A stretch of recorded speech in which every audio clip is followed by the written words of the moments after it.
Until now, we've calculated expected values using raw outcomes, like rolls of die or counts of items.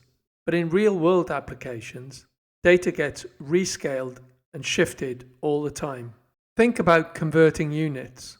If the random variable x represents daily temperatures, converting Celsius to Fahrenheit requires multiplying by 1.8 and adding 32. So giving us a new random variable y, which is equal to 1.8 multiplied by x plus 32. Temperature itself is a continuous random variable, but whether a variable is continuous or discrete, the underlying linear transformation rules work exactly the same way. And so in this video, we're going to do three things. We're going to unpack why the expected value of ax plus b is equal to a multiplied by the expected value of x plus b. We're going to look at the algebraic proof of this, and then we're going to go through a worked example. If you'd like to support the channel, you can now become a member to get early access to every video. To join, you can use the link displayed here, or just hit the join button right below the video.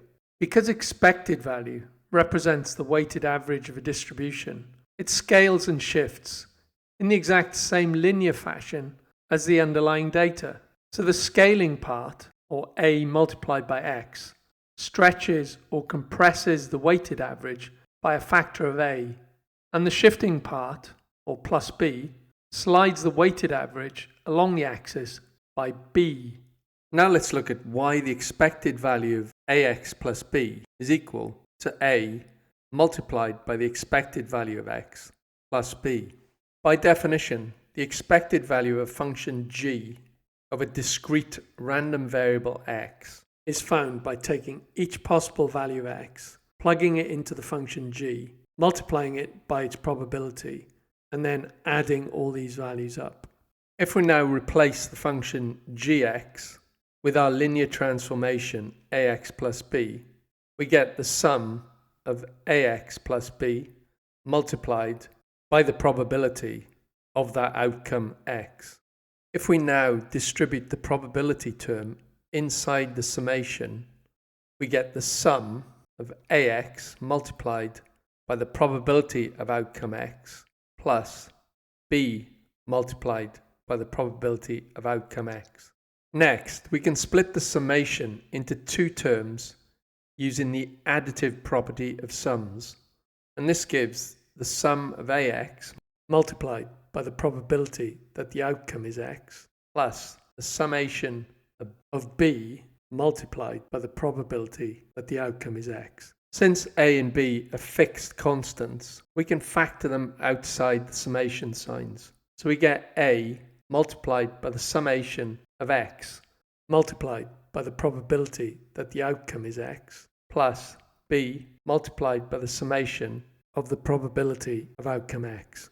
Now look at the two summation expressions remaining. This first part is by definition the expected value of x, and this part is the sum of all probabilities across the distribution, which always equals 1. And therefore we have a multiplied by the expected value of x plus b multiplied by 1. And this equals a multiplied by the expected value of x plus b. Let's now apply what we've learned to a real-world problem. So in this problem, a car salesperson earns a monthly salary y, and this consists of a $2,000 base salary plus a $500 commission per car sold. Let x be the discrete random variable representing the countable number of monthly cars sold, with the displayed probability distribution shown here, where the probability of selling 0 cars is 0.1, the probability of selling 1 car in a month is 0.3, and the probability of selling 2 cars in a month is 0.4, and the probability of selling 3 in a month is 0.2. The total monthly payout is defined by the linear transformation where y is equal to 500 multiplied by x plus 2,000. And we're asked to find what's the salesperson's expected monthly salary, EY. And so the first step in finding our answer is to calculate the expected number of cars sold, where EX is equal to the sum of the outcomes multiplied by the probability of that outcome. And plugging in these numbers from the distribution table, we have the expected value of x is equal to 0 multiplied by 0.1 plus 1 multiplied by 0.3 plus 2 multiplied by 0.4 plus 3 multiplied by 0.2, and this equals 1.7.